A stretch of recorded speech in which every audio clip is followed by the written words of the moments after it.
দেশ ও দেশের বাহিরে যে যেখান থেকে আমার ভিডিও বার্তা দেখছেন, আমাকে সাবস্ক্রাইব করছেন,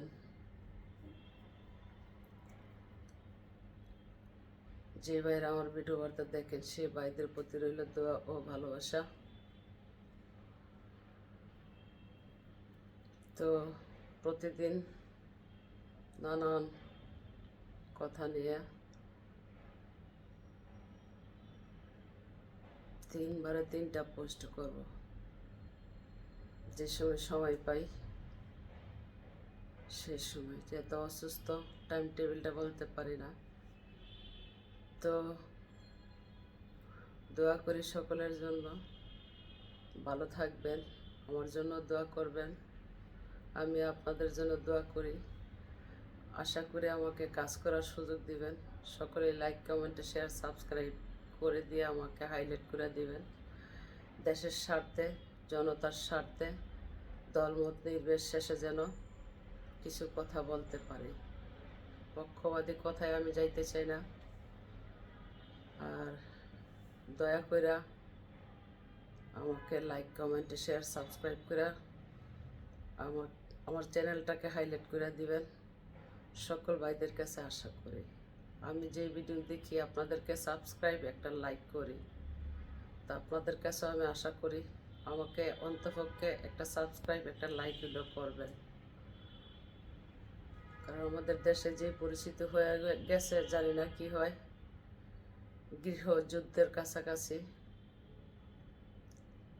আমরা কি ফিলিস্তিনির মতো মরতে হবে? এমনটাই মনে হচ্ছে। বাঁচার কোনো আশা দেখি না।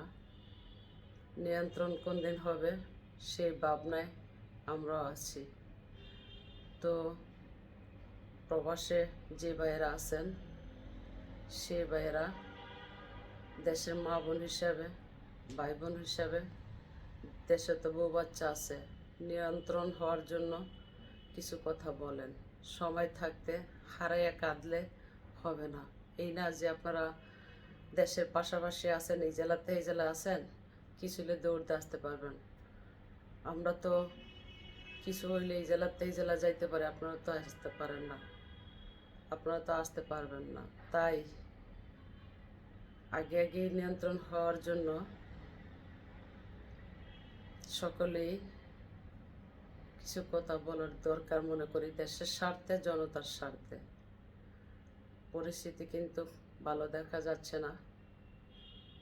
নিয়ন্ত্রণ হবে কিনা জানি না, কোন দিন হবে। যারা নিয়ন্ত্রণ করবে,